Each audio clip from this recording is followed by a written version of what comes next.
Swayam Prabha. Digital India. Educated India.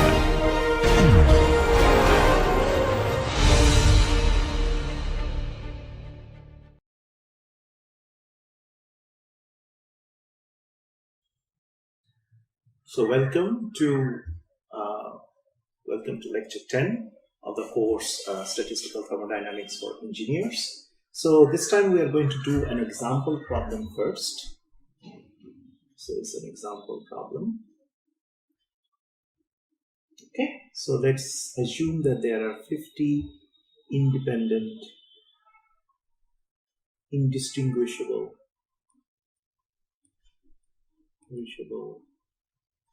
particles.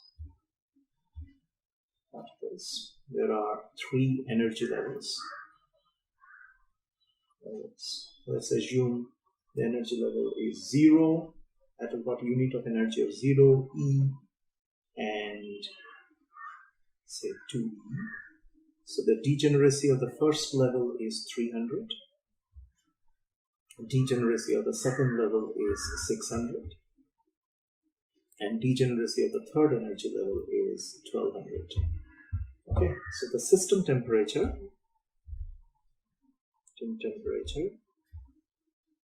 which is written as T, is E by K. So the first step is that if somebody asks you, calculate the partition function. So calculate the partition function.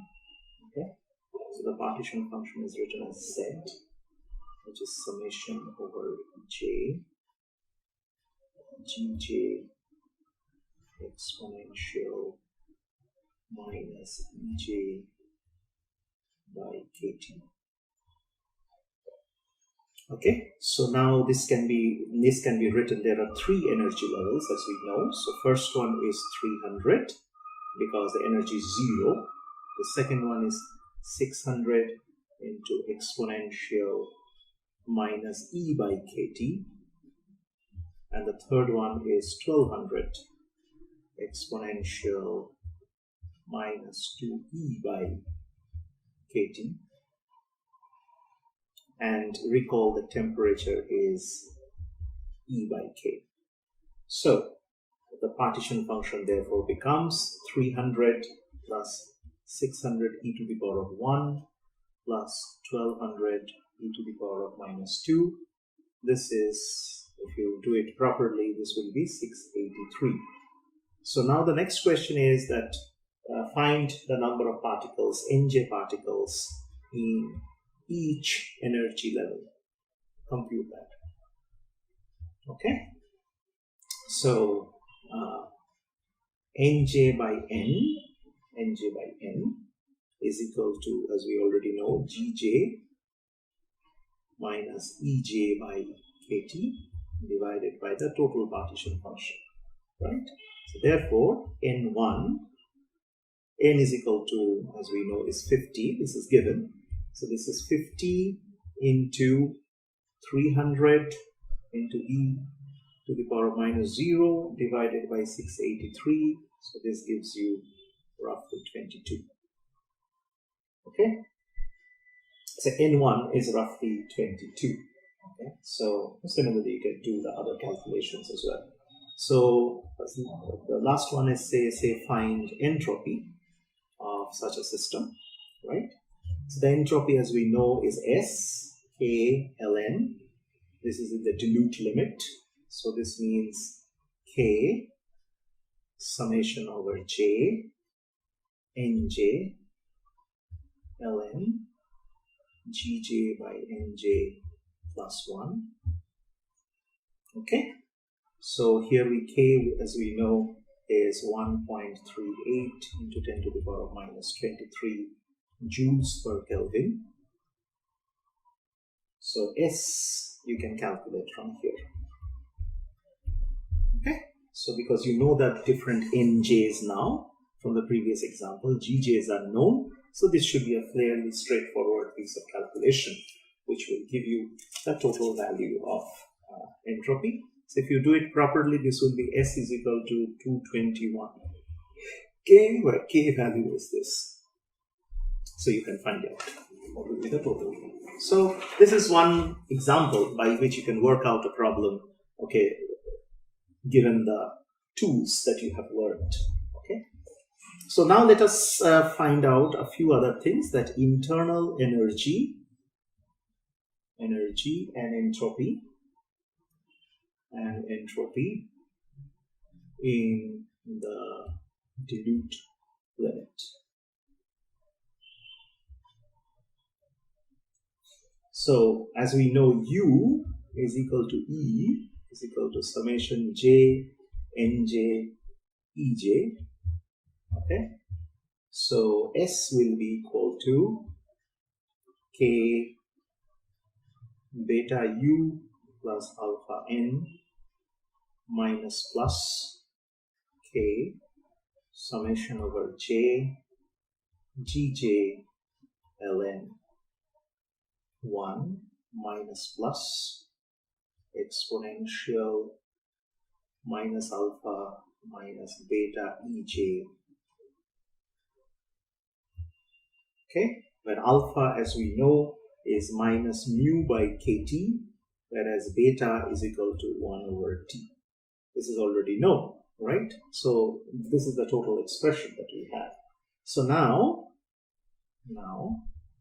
okay, Nj is equal to N by Z Gj exponential minus Ej by kt. So therefore U will be equal to summation of J, as we know, Nj Ej. So this will be then equal to J, okay, N by Z, that is the partition function, Gj Ej exponential Ej by kt. Okay. So in other words,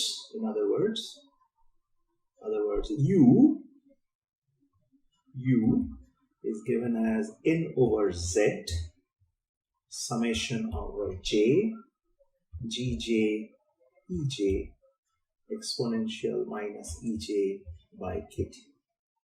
Okay, so this is U in terms of the partition function, the total number of particles, the degeneracies, the energy level values, and the temperature.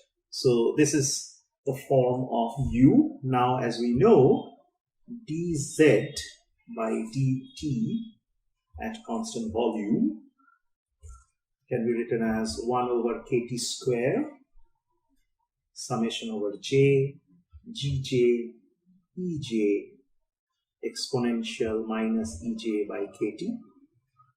So let's just circle the U so that you remember it.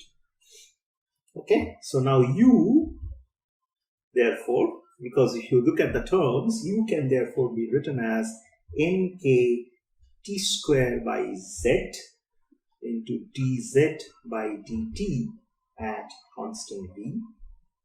Z we already know. Z was given as summation over J Gj exponential minus Ej by kt. Okay. So it can also be written as, so U can further be written as nk t square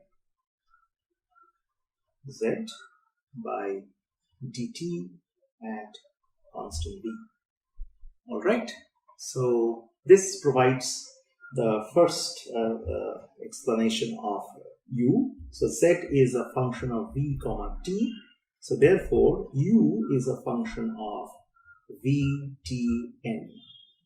So we know this. So this is how you calculate, if you are given the partition function, this is how you calculate the value of U. Okay? So this is how you calculate the value of the internal energy. Okay? Now let us put as S is equal to U by T minus mu N by T minus plus, this is also known, we have done it before, so J Gj ln 1 minus plus exponential mu minus ej by kt. Okay, now exponential mu minus ej by kt is much less than 1. Okay, so therefore, if that is the case, minus plus k summation j gj ln 1 minus plus exponential mu minus ej by kt. Okay, is almost equal to k summation gj exponential mu minus ej by kt. Okay, this is further equal to k gj position, okay, exponential minus ej by kt e to the power of minus mu by kt, which is equal to k e mu by kt into z is equal to kn. Okay, so therefore S is equal to mu by t plus kn minus mu n by t, or S is equal to u by t plus kn 1 minus mu by kt, or further or, so there are a lot of ors, u by t plus kn into ln z over n plus 1. Okay, so if you introduce u now, u, then therefore S becomes equal to nk t d ln z by dt v plus ln z over n plus 1. So as we can see, z is the key quantity, okay, which is used to calculate all thermodynamic properties.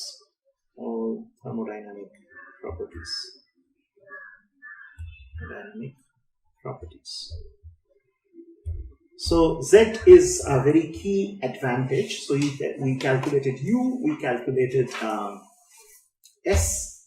Now we can do some additional properties too. So as you can see that all the properties, so Z was a function of what? It was a function of the microstates, right? It was dependent on the degeneracy. It was dependent on the energy values, right? It was dependent also on temperature. So now what we have done is that all these macroscopic properties like U, S, and we will see some more, they are all can be cast in terms of this partition function, molecular partition function. And the molecular partition function was once again dependent on the most probable distribution. So all these factors, you can see the interlinking. So Z is a stat thermal concept, and how we have used it to calculate different macroscopic properties, different macroscopic thermodynamic properties. So for example, mu, okay, can be written as minus kt ln z over n. Z is equal to n minus kt. So this is one. So mu I is equal to du by dni, for example, where you have S, V, nj not equal to I, right? Okay. Similarly, we can also have G, the Gibbs, okay, is equal to minus nkt ln z over n.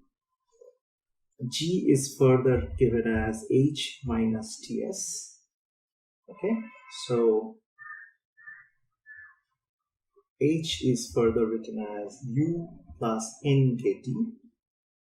Okay, now U, we already found out it is NKT square ln Z by dt at constant V, or in other words, H is equal to NKT T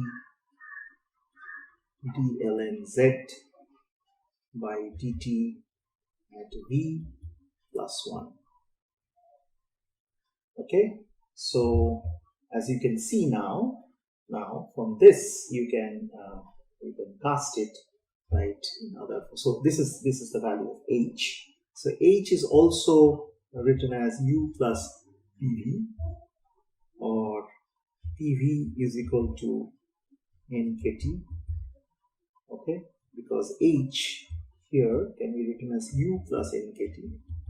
So this is like the molecular version of the ideal gas. Version of ideal gas. Ideal gas. So this assumes, once again, if you recall, that these are independent and they are indistinguishable. Remember the mistake that Boltzmann made for the Boltzons. Also given ideal gas, if you consider as an ideal gas, then of course what we can write is CV is equal to du by dt at constant V, and Cp is equal to dH by dt at constant P. So therefore Cv can be written as Nk is the differential T square d ln Z divided by dt. Okay, and all these are computed at constant V. So you can find out Cp in the same way. So as we can see, so that is left as a kind of like a homework problem that you can find out Cp in the same way. Okay, now let's do a small practice problem. So again, we assume that n is equal to 50. Okay, this is an example. Now n is equal to 50. Okay, there are three energy levels once again, that's 0, E, and 2E. And this is once again G300. We are taking the same example, G is equal to 600 and G is equal to 1200. Okay, temperature is given by E by K, where our task is to find out U and S. S would be from Z. So solution is U is summation of Nj Ej, sum over n. So this is given as n over z, summation over j, gj, ej, exponential minus ej by kt. So z is equal to summation gj exponential minus ej by kt, which is equal to 300 plus 600 e to the power minus 1 plus 1200 e to the power minus 2 is equal to 683. So U is equal to then 50 by 683. N is 50. Now you plug in the values. So 300 into 0 plus 600 into E into exponential minus 1 plus 1200 into 2e, okay, exponential minus 2. So that is the whole thing. So u becomes equal to, if you plug in all the numbers, is 40e.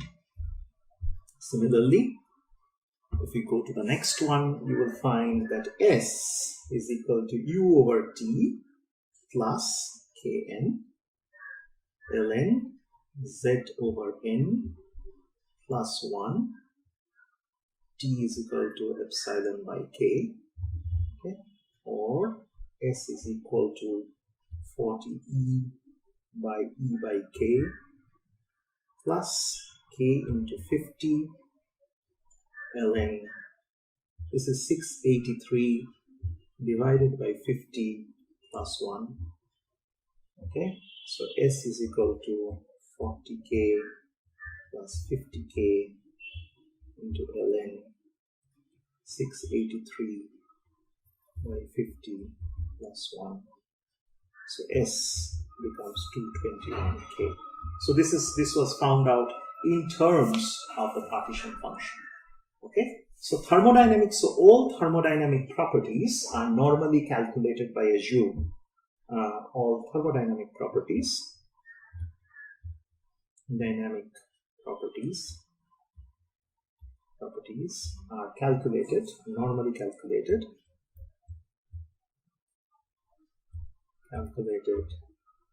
by assuming E naught is equal to 0. So any properties is dependent on the choice of E naught. So Ej, for example, is Ej minus E naught. Okay. So therefore, Z prime, if we define it like that, is J. Just hold on, what this means: exponential minus Ej prime by Kt. Okay, is equal to Z exponential E naught by Kt. So this is how we define Z prime.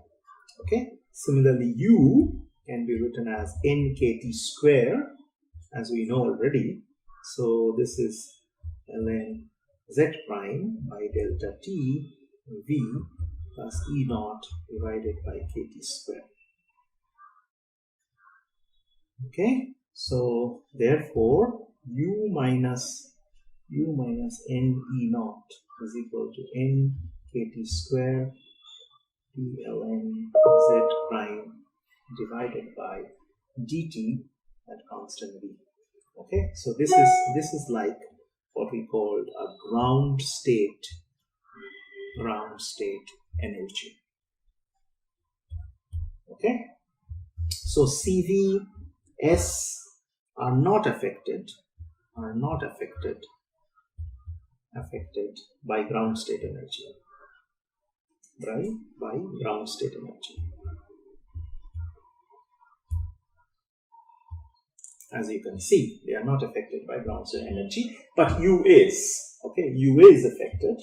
So what we need for calculating any of these quantities is ln Z over n. This is one term. Then ln Z dt constant V d square ln Z by dt square at constant V. These are the properties which are basically needed if you want to calculate all the numbers, right? All the thermodynamic properties that are concerned over here. So the idea is now that we know a lot about what these quantities are all about, okay, so the molecular, so we can see common theme is that molecular partition function is needed to determine thermodynamic properties, thermal properties, right? Okay, it is needed for determining the thermodynamic properties. So we need, for example, we need EJ, we need GJ for calculating Z. Okay, which further, once you know these two, you can calculate this, and this further allows you to calculate U, S, H, Cp, Cv, etc., etc. So all macroscopic properties, as we saw, can be calculated from the partition function. Partition function is further determined by the degeneracy and the energy of each energy level. So how do you calculate these two is the fundamental question. Because once these two are calculated, you can calculate the molecular partition function. Once you know the molecular partition function, all thermodynamic properties can be calculated at the macro scale. But the question is how to determine Z, because Z is dependent on GJ and EJ. So who gives you the value of degeneracy and who gives you the value of your energy? So this will require an understanding of quantum mechanics. So this is what we are going to do next. that quantum mechanics is needed to calculate your EJ and GJ. Okay, and this will be further needed to calculate Z. Z will be further needed to calculate U, S, etc., H, and CP, all the other thermodynamic properties that you require for any calculations as such. So the requirement is now we need to shift gears and go and delve that. We know the statistical thermodynamics framework now. We now know how to use statistical thermodynamics to calculate macroscopic properties. We also know how the distributions of particles actually determine the final outcome of the properties. And we know that if you average it over an assembly of particles, you essentially get all the properties that you can hope for. Only thing is that so far we have started that we know EJ, we know GJ. So somebody is providing you with those values. So who that somebody is, that comes from your quantum mechanical calculations per se. So that is what we are going to do in the next lecture. So in this particular lecture, we have covered a lot. We have covered a couple of sample problems, for example. We have also determined how specific quantities can be extracted from the partition function, like internal energy and entropy, especially in the dilute limit, how they can be extracted easily from the partition function and partition function, provided that you give the values of these and the degeneracy values. Okay, so like that. But we have developed a framework by which we can evaluate all these terms, all these macroscopic properties with ease. Now the point remains that how to calculate, how to go the next step and find out that how these macroscopic properties can be evolved from a quantum mechanical perspective. So you saw how the molecular partition function is cornerstone in these particular calculations, So from the next class onwards, we are going to start looking at quantum mechanics, and we are going to see that how, so far we have done a lot of statistics, a lot of analysis. Now we are going to do something on the quantum mechanics and see that what can be how we can calculate these energy levels and the degeneracies that comes out of it. So Schrodinger's wave equation, etc., will come in very handy. So we end this lecture 10 and we will see you in lecture 11. Thank you.